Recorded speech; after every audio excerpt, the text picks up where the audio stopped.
sidee loo dhisaa wadooyinka hoos mara biyaha badda iyo qaar ka mid ah kuwa ugu cajiibsan dunida oo aan ku baahin doono muuqaalkan. Ma isweydiisay abid sida dadku baabuur ugu wadaan hoosta biyaha? waxaa jira wadooyin dhab ah oo mara hoosta webiyada, harooyinka iyo xataa badda. Waxaa loo yaqaanaa wadooyinka mara biyaha hoostooda tunnelada ah, underwater highway. waana kuwa ka mid ah mucjisooyinka injineernimada ee ugu yaabka badan dunida. balse isweydiintu waa sidee loo dhisaa wadooyinkan?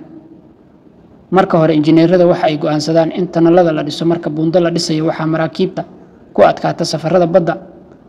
halkii la mari lahaa waddo fog oo kor looga gudbi lahaa muddo dheerna ay qaadan lahayd, waxaa la aadaa hoosta badda iyadoo la sameynayo tunnel ama underwater highway oo ah waxa aan uga hadlayo muuqaalkan.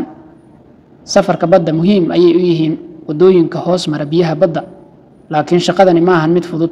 ka hor inta aanan waxba bilaabin, koox weyn oo khubaro ah ayaa baaritaan ku sameeya hoosta biyaha iyagoo isticmaalaya drones iyo qalab qariirado sameeyay iyagoo qiimeynaya dhulka laga dhisayo tunnelka inuu yahay mid ku habboon. waxay baaraan nooca ciidda, cadaadiska biyaha, khataraha dhagaxaanta dhulka. markaas waxay go'aansadaan mid ka mid ah labada hab ee ugu waaweyn ee la adeegsado marka la dhisayo tunnelada ama wadooyinka hoos mara biyaha badda. midka koowaad waa mid in tubo la quusiyo dhulka sidaasna lagu geliyo tunnel iyadoo laga xirayo biyaha. midka labaadna waxaa la qodayaa si toos ah dhulka, waxaana la gelinayaa alwaax iyadoo loo sameynayo gidaar adag oo biyaha kala celiya. kan koowaad ee loo yaqaano immersed tube tunnel.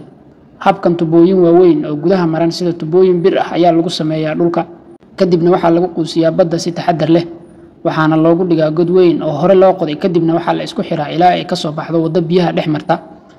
kadibna waxaa la isku xiraa dhammaan tunnelada waxaana lagu daboolaa dhagaxaan iyo ciid si meeshu ugu xirmanto si adag. ka labaad oo loo yaqaano tunnel boring machine, waxaa la isticmaalaa mid ka mid ah mashiinada ugu waaweyn uguna yaabka badan dunida. mashiinkan oo weyn ayaa daboolaya dhagaxda iyo ciidda biyaha badda hoostooda.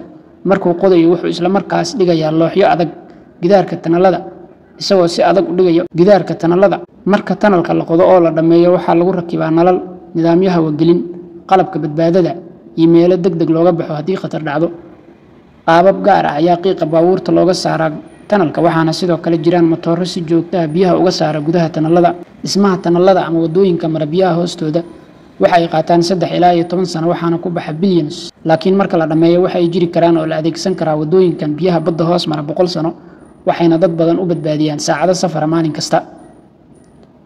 aan eegno Shiinaha, waddan si aad ah ugu takhasusay dhismaha wadooyinka hoosta biyaha mara. mid ka mid ah mashruucyada ugu waaweyn waa Shenzhen Link oo ku yaala magaalada Shenzhen oo leh tunnel hoosta biyaha mara oo dhererkiisu yahay 6.8 kiiloomitir. tunnelkan waxa uu soo gaabiyay safarka 2 saacadood ilaa 30 daqiiqo. sidoo kale waxaa jira mashruuc weyn oo ku yaala dalka Hong Kong, Shuai, oo loo yaqaano Macau Bridge oo mashruuca dhererkiisu ahaan yahay 55 kiiloomitir, waxaana ka mid ah 6.7 kiiloomitir tunnel aada hoosta badda. wuxuu isku xiraa 3 magaalo oo isku dhaafaysa buundooyin, jasiirado la sameeyay. tunnelada waa mucjiso casri ah, laakiin Shiinaha kaliya ma ahan. adduunka kale qaar ka mid ah tunnelada ugu caansan waxaa ka mid ah Channel Tunnel ama Channel Tunnel oo u dhexeeya dalalka Ingiriiska iyo Faransiiska, wuxuuna isku xiraa labadan dal. sidoo kale waxaa jira tunnel loo yaqaano Tokyo Bay Aqua Line oo ku yaala dalka Japan. biyaha hoostiisa ayuu maraa, wuxuuna leeyahay jasiirad nasasho oo qurux badan oo dhexda ku taala. midka ugu dambeeya ee ku soo qaadanaya muuqaalka waa Öresund Link oo u dhexeeya dalalka Denmark iyo Sweden oo isku xira magaalooyinka Copenhagen iyo Malmö. baabuurtu waxa ay maraan hoosta badda, kadibna buundada sare ayay u soo baxaan 8 kiiloomitir ayuuna dherer ahaan ka kooban yahay. marka la eego tiknoolajiyadda casriga ah ee kormeerta mashiinada qoda, nidaamyada badbaadada sare leh, tunnelyada biyaha hoostooda mara way sii badanayaan, waxayna noqonayaan kuwo aad u muhiim ah isu socodka. waxay dadka ka caawiyaan in safarku noqdo mid degdeg ah, deegaanka la ilaaliyo, badda iyo maraakiibtana aan la carqaladayn. marka xigta ee aad tunnel gasho, bal qiyaas waxa ka hooseeya taayirada baabuurkaaga. waxaa laga yaabaa inaad ku jirto hoosta webi ama xitaa hoosta badda. ku soo biir Togaale Media.